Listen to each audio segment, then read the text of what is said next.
एक नई शक्ति और समृद्धि की मंगल सौगात प्रदान कर वे हमें प्रगति पथ पर तीव्र गतिमान बना रहे हैं। उन्होंने हमेशा असम को, उत्तर पूर्वांचल को महत्व दिया है। तालियों की गर्जन के साथ अब हम विनम्र अनुरोध करते हैं राष्ट्र के स्वाभिमान भारत के माननीय प्रधानमंत्री श्री नरेंद्र मोदी जी का कि वे इस ऐतिहासिक अवसर पर अपने शब्दों से हमें लाभान्वित करें।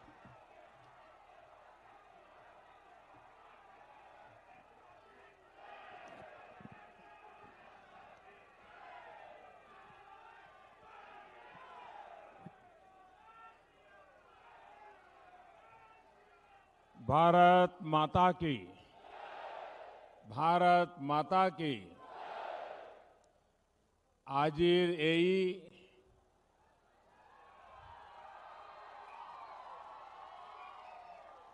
गौरवपूर्ण मुहूर्त असमवासी राइजलोय मोर आंतरिक शुभेच्छा और अभिनंदन जोनाइस। मंच पर विराजमान असम के मुख्यमंत्री भाई श्री सर्बानंद जी, राज्य सरकार में मंत्री और इसी स्थान के प्रतिनिधि विधायक डॉक्टर हिमंता जी, भारतीय जनता पार्टी के प्रदेश अध्यक्ष भाई रंजीत दास, केंद्र में मंत्रिमंडल के मेरे साथी भाई राजेंद्र गोयन जी, राज्य सरकार में मंत्री चंद्रमोहन पटवारी, संसद में मेरे साथी विजय जी, रामेश्वर तेली, रमन डेका, कामाख्या प्रसाद तासा, श्रीमान आर.पी. शर्मा, श्रीमान प्रधान Barua, Bodoland territorial council BTC के प्रमुख श्रीमान हाग्रामा मोहिलारी, श्रीमान तुलीराम रोंगहोंग, श्रीमान देवोलाल गरलोसा, श्रीमान टंकेश्वर राभा, श्रीमान दीपरंजन मकरारी, श्रीमान परमानंद जी, श्रीमान पवन मंता जी, श्रीराम माधव देवरी जी, श्रीमान कुमुद कछारी जी और विशाल संख्या में पधारे हुए मेरे प्यारे भाइयों और बहनों, इसके पीछे मैं देख रहा हूं रोड है और अभी भी हजारों की तादाद में लोग चल रहे आ रहे हैं। मुझे लगता है कि आगे से बड़ा मैदान रखना पड़ेगा।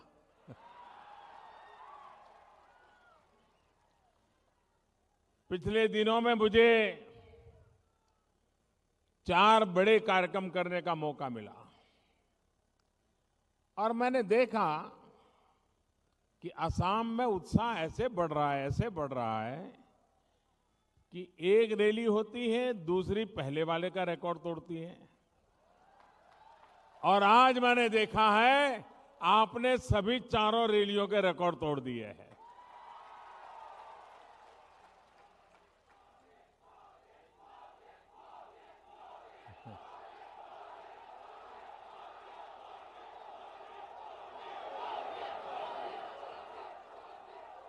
आसाम का ये प्यार, ये आशीर्वाद मां कामाख्या की कृपा के सिवा कुछ नहीं हो सकता है।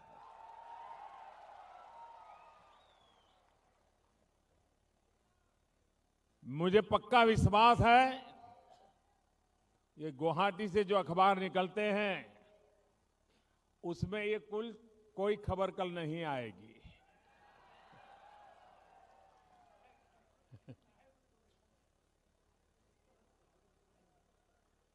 कारण क्या है वो तो अब देखेंगे, लेकिन आज सुबह जब मैंने देखा तो मुझे लगा कि कुछ बात है।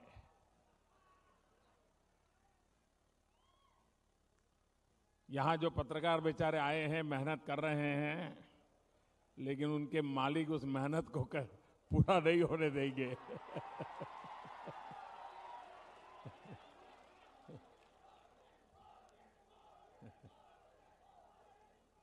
आज नॉर्थ ईस्ट के विकास में नया इतिहास जुड़ रहा है।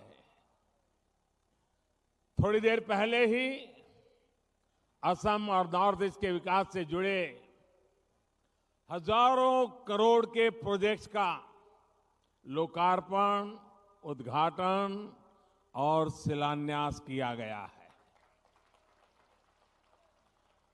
विकास के ये काम तभी हो पा रहे हैं जब हमारे ऋषियों ने, मुनियों ने, बलिदानियों ने, शहीदों ने हमें जो रास्ता दिखाया है उस रास्ते पर चलने का हमने ठाना है।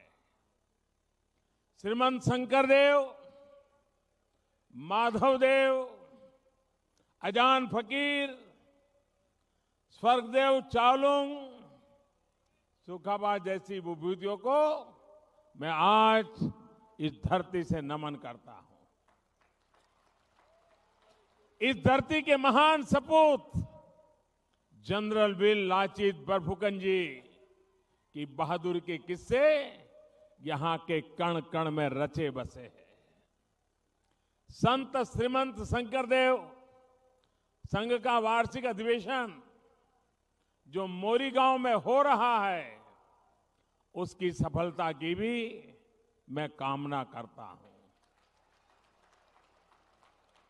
महापुरुष श्रीमंत हंकरदेव हनहर वारही की अधिवेशन मोरीगांव सोलिय से मय इयोर परोई महापुरुष श्रीमंत हंकरदेव आरु लाख लाख भक्त जनों लोई प्रणाम जासीसु।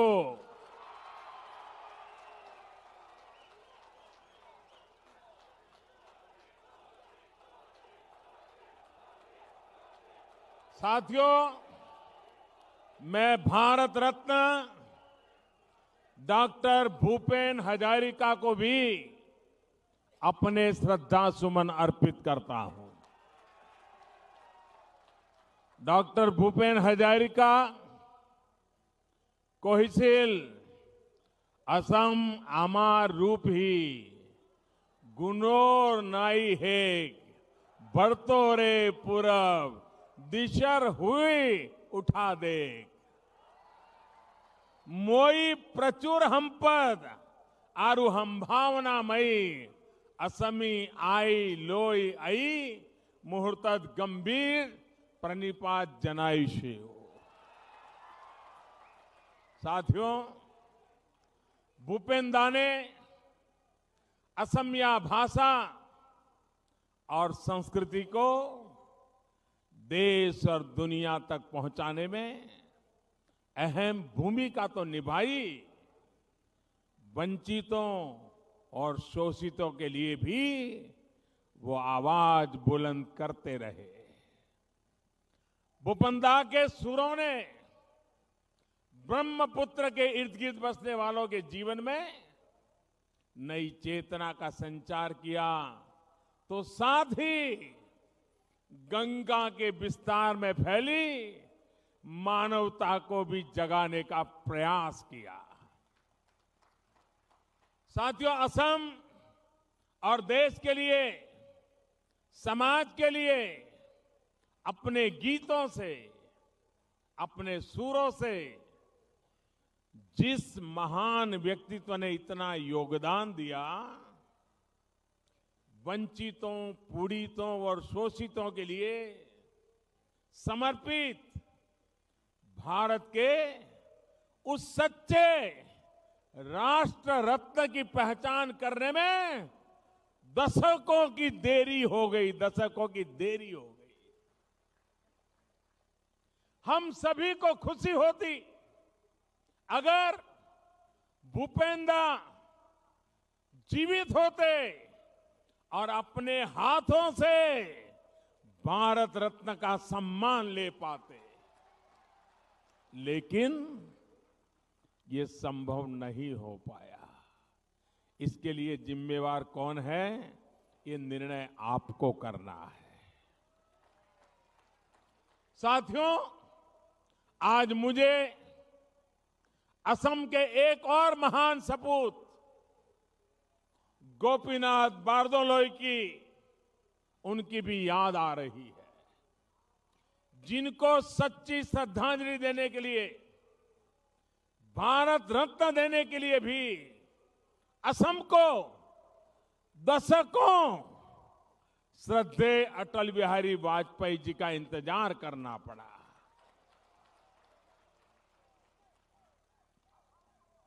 अभी मैंने पार्लियामेंट में बीसी और एडी की व्याख्या की थी, परसों सुना होगा आपने।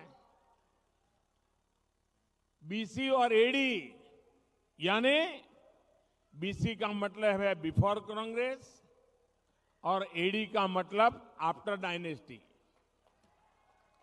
ये बीसी और एडी का ही गौरवगान करने का वालों से मैं आज यहां पूछना चाहता हूं कि आखिर आपने भारत के सच्चे रत्नों को न पहचानने का कटील खेल दशकों तक क्यों खेला? आखिर ऐसा क्यों रहा कि कुछ लोगों के लिए जन्म लेते ही उनके लिए भारत रत्न रिजर्व हो जाता है, तय हो जाता था, और देश के मान सम्मान के लिए जिन्होंने जीवन लगा दिया उनको सम्मानित करने के लिए दशक बीत जाते थे। इसका जवाब असम सहित भारत का कोना कोना मांग रहा है।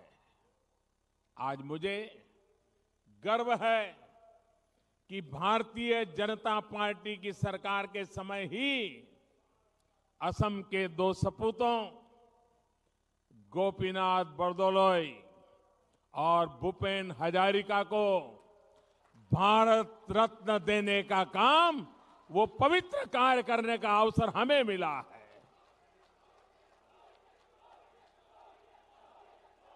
साथियों, जो लोग अपने नायकों को भूल गए, वो लोग नॉर्थ ईस्ट के, असम के विकास को भी भूल गए थे। यहां बैठे अनेक साथियों को वो चर्चाएं भली भांति याद होगी जब अखबारों में neglected paradise, the neglected state of the nation, ऐसी हेडलाइनें छपा करती थी। यहां के लोगों की शिकायत रहती थी कि कोलकाता के पूर्व में कोई रहता भी है या दिल्ली वाले भूल जाते हैं। मेरे भाइयों और बहनों, अब आज अखबारों में क्या खबरें आती हैं ये भी याद रखिए।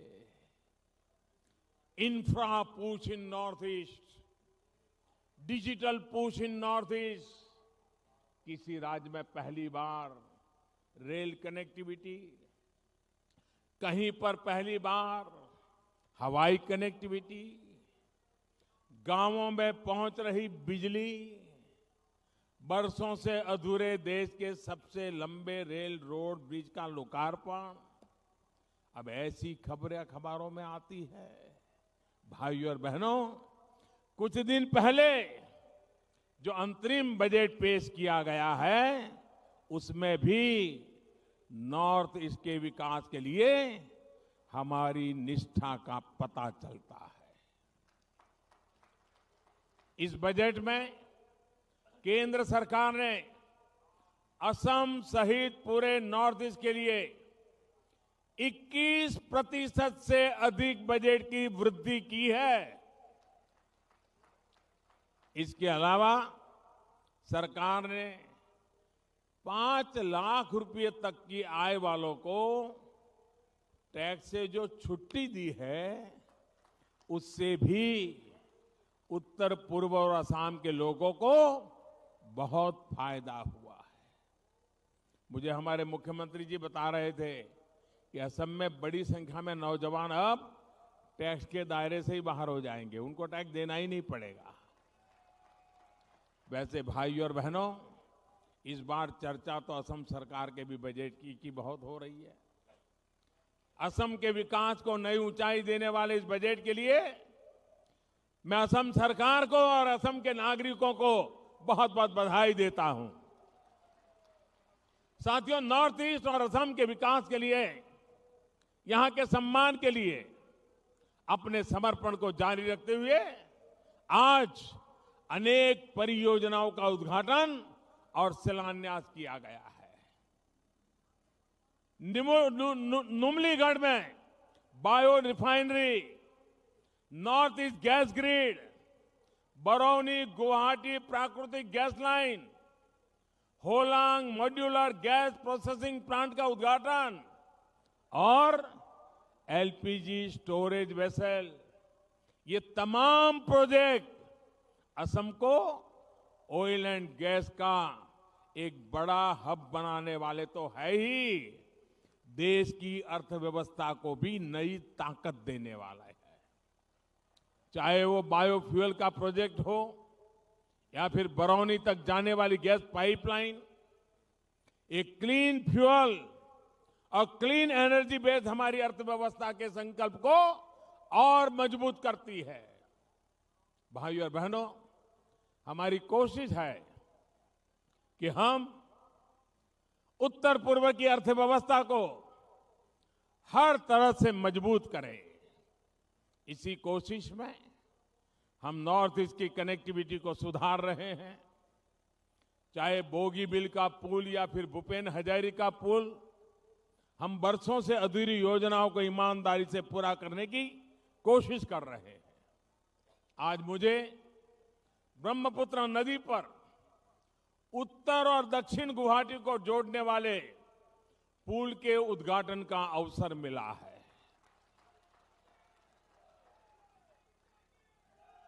इससे उत्तर और दक्षिण गुवाहाटी के बीच की दूरी 1.5 घंटे से घटकर 15 मिनट रह जाएगी। अभी यहां सिर्फ फेरी के जरिए ही जाया जा सकता है। करीब 2000 करोड़ की लागत से बने इस पुल के बन जाने के बाद गुवाहाटी के स्टेट कैपिटल रीजन में जाम की परेशानी भी कम होगी। साथियों, बीते 4.5 वर्षों में हमारी सरकार द्वारा असम में ऑयल एंड गैस सेक्टर में ही लगभग 14,000 करोड़ रुपए के प्रोजेक्ट्स पूरे किए जा चुके हैं। 14,000 करोड़ रुपए के प्रोजेक्ट्स लगभग 9,500 करोड़ रुपए के प्रोजेक्ट पर आज तेज गति से काम आगे बढ़ रहा है।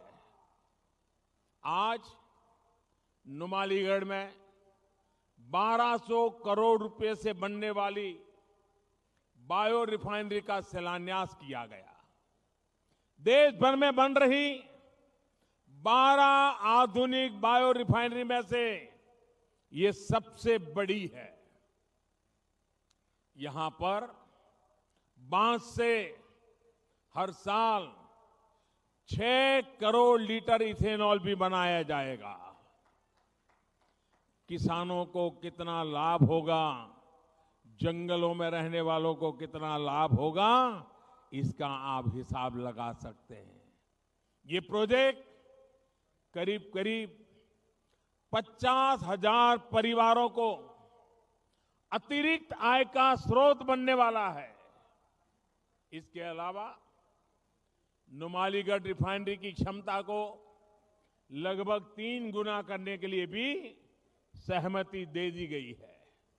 असम में ये केंद्र सरकार की तरफ से किया जा रहा बहुत बड़ा निवेश है। साथियों, विदेशों से आयात कम करने और किसानों आदिवासियों के लिए आय के अतिरिक्त साधन जुटाने के लिए हम इथेनॉल ब्लेंडिंग और बायोफ्यूल पर तेजी से काम कर रहे हैं। गाड़ियां हो या हवाई जहाज, अब हम ईंधन में लगभग 10% बायोफ्यूल की ब्लेंडिंग करने के लक्ष्य को प्राप्त करने की ओर बढ़ रहे हैं। भाइयों और बहनों, बायोफ्यूल के साथ साथ असम से देश के ज्यादा से ज्यादा क्षेत्रों तक नेचुरल गैस पहुंच सके, इसके लिए आज लगभग 9,000 करोड़ रुपए के नॉर्थ ईस्ट गैस ग्रिड की आधारशिला रखी गई है। इसमें 5 कंपनियों का जो गठजोड़ बना है, उसकी ताकत नॉर्थ ईस्ट के 8 राज्यों में दिखेगी। साथियों, देश के पूर्वी हिस्से में गैस आधारित उद्योग और पाइप के माध्यम से घरों में गैस पहुंचाने का एक बड़ा अभियान भी चलाया जा रहा है। प्रधानमंत्री ऊर्जा गंगा योजना को सशक्त करने के लिए आज गुवाहाटी से बिहार के बरौनी तक जाने वाली नेचुरल गैस पाइपलाइन का शिलान्यास किया गया है। इससे देश के अनेक शहरों के घरों को पाइप वाली रसोई गैस पीएनजी से जोड़ने में मदद मिलेगी। भाइयों और बहनों, आज हम देश के हर घर को एलपीजी गैस से जोड़ने की तरफ तेज गति से बढ़ रहे हैं। साथ में पाइप वाली गैस को लेकर भी व्यापक काम किया गया है। मैं एक आंकड़ा आपको बता देता हूं, जिससे आपको हमारे काम की स्पीड और स्केल का पता चलेगी। साल 2014 में 25 लाख घरों में पाइप गैस का कनेक्शन था और आज ये करीब करीब डबल हो गया, यानी 46 लाख से अधिक हो चुका है। जिस गति से काम हो रहा है, उससे आने वाले वर्षों में ये संख्या 2 करोड़ पहुंचने वाली है। इसी तरह देश भर में सीएनजी स्टेशनों की संख्या भी 950 से बढ़कर लगभग 1500 तक पहुंच चुकी है। साथियों, असम में भी सिटी गैस डिस्ट्रीब्यूशन नेटवर्क को विस्तार देते हुए 2 नए प्रोजेक्ट का शिलान्यास किया गया है। इनसे कामरूप मेट्रोपॉलिटन के काचेर, हैलाकांडी, करीमगंज जिलों के लोगों को भी लाभ मिलेगा। उत्तरी गुवाहाटी में एलपीजी सिलेंडरों की डिमांड को पूरा करने के लिए स्टोरेज वेसल हो या फिर तिनसुकिया में मॉड्यूलर गैस प्रोसेसिंग प्लांट हो, ये सामान्य मानवी के जीवन को आसान बनाएंगे और रोजगार के नए अवसर पैदा करेंगे। भाइयों और बहनों, बीते 50-55 महीनों में केंद्र सरकार और राज्य सरकार निरंतर असम को देश के विकास के मानचित्र पर स्थापित करने में जुटी है। मैं सर्बानंद सोनोवाल जी और उनकी टीम को बधाई देता हूं कि वो असम को करप्शन और पहले की कार्य संस्कृति से बाहर निकालने के लिए बहुत परिश्रम कर रहे हैं। साथियों, पहले की सरकार ने करप्शन को जिस तरह से सिस्टम का हिस्सा बना दिया था, उसके पाप अभी परिचित और पीड़ित ही रहे हैं।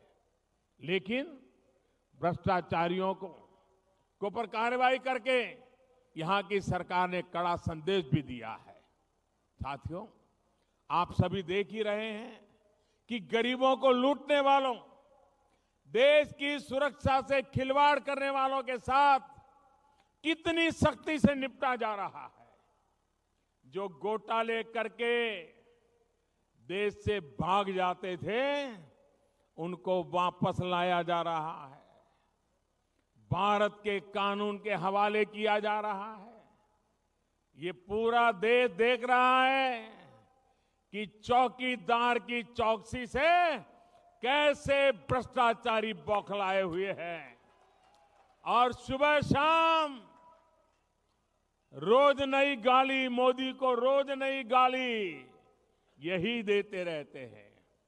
असम को कैसे आगे बढ़ाएंगे, नॉर्थ ईस्ट के लिए क्या करेंगे, देश के लिए क्या योजनाएं हैं, इस पर वो चुप है, नहीं बोलते हैं। लेकिन वहां तो एक ही मानदंड है, मोदी को कौन ज्यादा गाली दे सकता है, इसी का कंपटीशन चल रहा है। साथियों, ये लोग, इनकी एक ही पहचान है, महामिलावट। ये महामिलावट है, समाज को भड़काने में जुटे हैं और हम असम की अस्मिता और असम के विकास के लिए डटे हुए हैं। हम निरंतर ये कहते रहे हैं कि घूसपैठियों के लिए असम समेत देश के किसी भी हिस्से में कोई जगह नहीं है। असम को, देश को घुसपैठियों से मुक्त करने के लिए हमने हर बार जनता की आवाज को बुलंद किया है। यही कारण है बांग्लादेश से हो रही घुसपैठ को रोकने के लिए हमने छितमहल समझौता किया और अब भारत बांग्लादेश सीमा को पूरी तरह सील करने की तरफ तेजी से कदम बढ़ा रहे हैं। जिस एनआरसी को अमल में लाने से पुरानी सरकार बच रही थी, उस पर हमने सुप्रीम कोर्ट की निगरानी में कार्रवाई की है। हमारा प्रयास है कि तय समय पर इस प्रक्रिया को पूरा किया जाए। साथियों, एनआरसी के साथ साथ मैं आप सभी से ये भी कहने आया हूं कि नागरिकता से जुड़े कानून को लेकर बहुत बड़ा भ्रम फैलाया जा रहा है। देश को जिन्होंने इतने साल बर्बाद किया, वो अपने हित के लिए ये भ्रम फैला रहे हैं। ऐसे लोगों को जानने की जरूरत है। दिल्ली में बैठे हुए लोगों को, एयर कंडीशन कमरों में बैठकर रहने वाले लोगों को, पार्लियामेंट में हमारा विरोध करने वाले लोगों को जरा ये नजरिया देखिए, आसाम का मिजाज क्या है, जरा देखोगे तो पता चलेगा।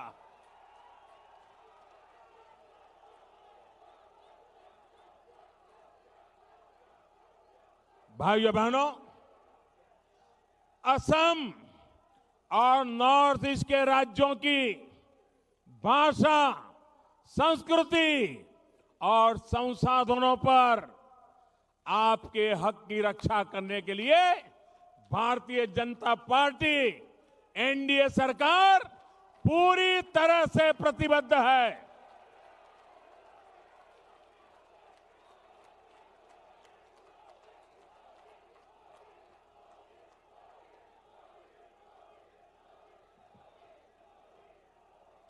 भाइयों और बहनों, हमारा प्रयास है असम एकॉर्ड के क्लॉज 6 को जल्द से जल्द लागू किया जाए।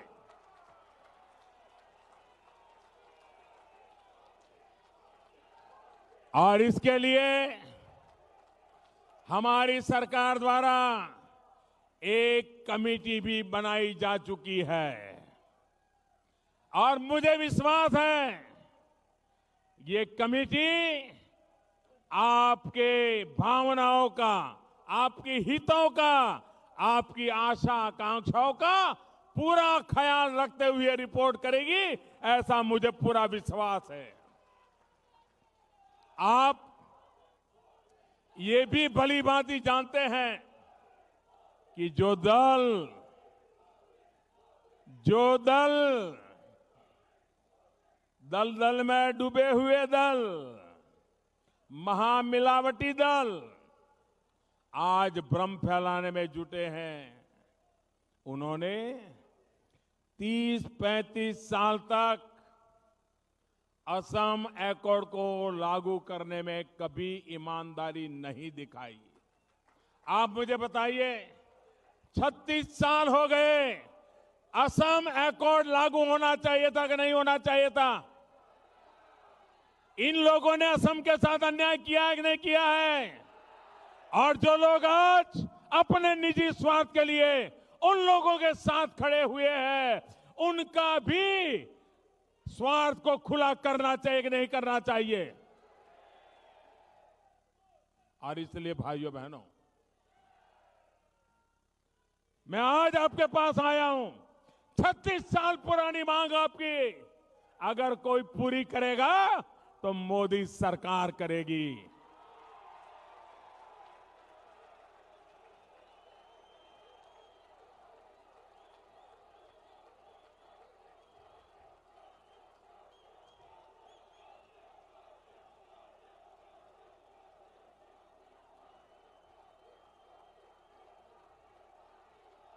और जो लोग हमें सवाल पूछते हैं, असम की जनता उनको सवाल पूछती है, 36 साल तक कहां खो गए थे, कहां सो गए थे?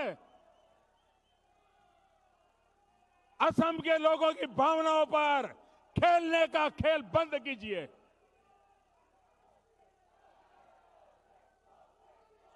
भाइयों बहनों, हम राजनीतिक स्वार्थ के लिए, वोट बैंक की राजनीति के लिए मेरे असम को बर्बाद नहीं होने दूंगा।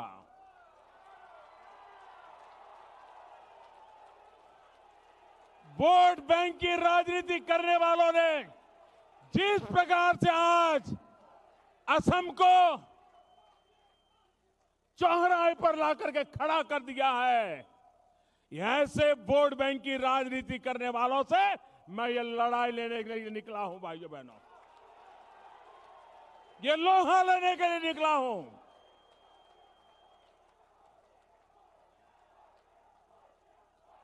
पहले देश बचना चाहिए, देश की एकता बचनी चाहिए, हमारा आसाम बचना चाहिए।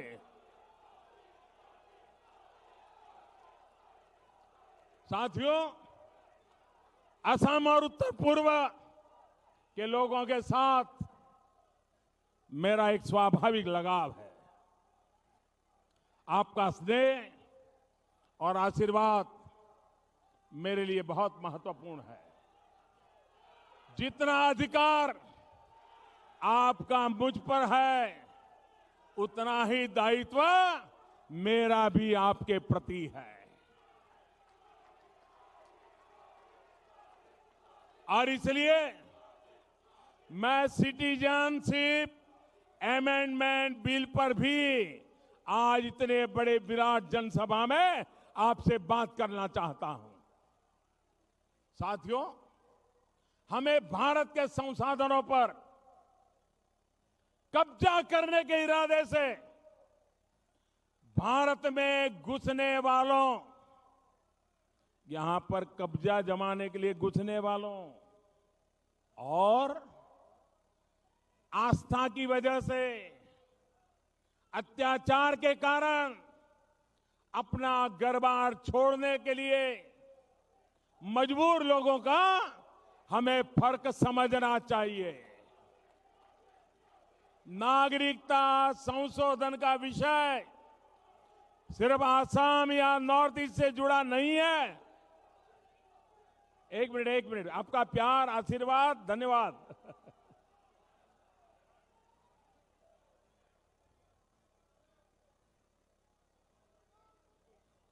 नागरिकता संशोधन का विषय सिर्फ असम या नॉर्थ ईस्ट से जुड़ा नहीं है, बल्कि देश के अनेक हिस्सों में मां भारती पर आस्था रखने वाले, भारत मां की जय बोलने वाले, अपने आप को अपनी आस्था के अनुसार जीने के लिए समर्पित करने वाले ऐसी संतानें हैं, ऐसे लोग हैं जिनको अपनी जान बचाकर मां भारती की गोद में आना पड़ा है। चाहे वो पाकिस्तान से आए हो, अफगानिस्तान से आए हो या फिर बांग्लादेश से। ये 1947 से पहले भारत का ही हिस्सा थे।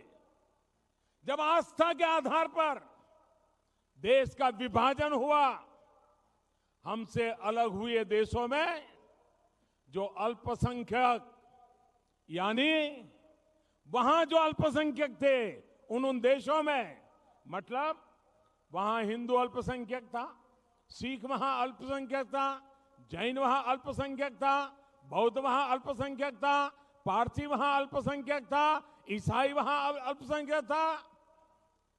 ऐसे लोग वहां रह गए थे। उनको आशा थी कि वहां माहौल अच्छा बनेगा, बाद में सुख शांति से गुजारा करेंगे। लेकिन उनके साथ जो हुआ, अगर उनको मिलोगे तो पता चलेगा कितनी यातनाएं झेल करके अपनी आस्था के खातिर मां भारती की गोद में आए। उनको संरक्षण देना ये हिंदुस्तान का कर्तव्य है, भारत का कर्तव्य है। ये एक राष्ट्रीय कमिटमेंट था जिसे हमने पूरा किया है। और मैं असम के लोगों को, नॉर्थ ईस्ट के लोगों से ये भरोसा देता हूं, इससे असम और उत्तर पूर्व की कोई क्षति नहीं होने दूंगा। मैं आपको यह भी ध्यान दिलाना चाहता हूं कि आवश्यक जांच पड़ताल के बाद, ये बात भी आप लोगों के ध्यान में रहे, आवश्यक जांच पड़ताल के बाद राज्य सरकार की सिफारिश के बाद ही किसी को नागरिकता प्रदान करने का निर्णय लिया जा सकता है। अपने आप कुछ नहीं होता है। बिना जांच पड़ताल, बिना राज्य की सिफारिश के किसी को नागरिकता देने का प्रश्न ही नहीं उठता है। साथियों, मेरी सरकार असम और असमिया हितों के लिए पूरी तरह समर्पित है। असम एकॉर्ड के अनुरूप ही हमारी सरकार 6 समुदायों अहोम, मौटक, मौढ़न, शुटिया, कुश राजवंशी और शाह जनगोष्ठी को जनजाति का दर्जा देने पर भी काम कर रही है। इसके लिए राज्यसभा में बिल लाने का काम भी हमारी ही सरकार ने किया है। और मैं आज इस अवसर पर यह भी कहना चाहता हूं, इन 6 समुदायों को ट्राइब का दर्जा देते समय ये भी सुनिश्चित किया जाएगा कि असम की वर्तमान जनजातियों के हितों, उनके अधिकारों, उसकी पूरी तरह रक्षा की जाएगी। आपने देखा होगा, अभी हमने एससी, एसटी, ओबीसी इनके अधिकारों को जरा भी आंच आए बिना 10% समाज के अगड़ी जाति के जो माने जाते हैं, सवर्ण समाज माना जाता है, उनके गरीबों के लिए 10% आरक्षण किया। किसी का नुकसान किए बिना भी हम कर सकते हैं, ये हमने दिखाया है। इन 6 जातियों के संबंध में भी जितनी पुरानी जनजातियां हैं, उनके हकों की रक्षा करते हुए हम इस व्यवस्थाओं को बनाएंगे। साथियों, हर प्रकार की नकारात्मकता के पीछे छोड़ते हुए समृद्ध असम और संपन्न भारत के अपने बड़े संकल्प की तरफ पूरी शक्ति से आगे बढ़ना है। अंत में एक बार फिर तमाम विकास परियोजनाओं के लिए मैं आप सबको बधाई देता हूं। भारत रत्न डॉक्टर भूपेन हजारिका के शब्दों से ही अपनी बात समाप्त करूंगा। लुइतर पारे पारे आसे हैनो को दुनिया दुनिया धाम हे खन देख मोर दुर्निर देख तथापि सिनाकी हवनी नाम अखमी आइलोय जोसो प्रणाम अखमी आइलोय जोसो प्रणाम अखमी आइलोय जोसो प्रणाम। भारत माता की भारत माता की भारत माता की वंदे वंदे वंदे। बहुत बहुत धन्यवाद। Ako Weber. Ako Weber.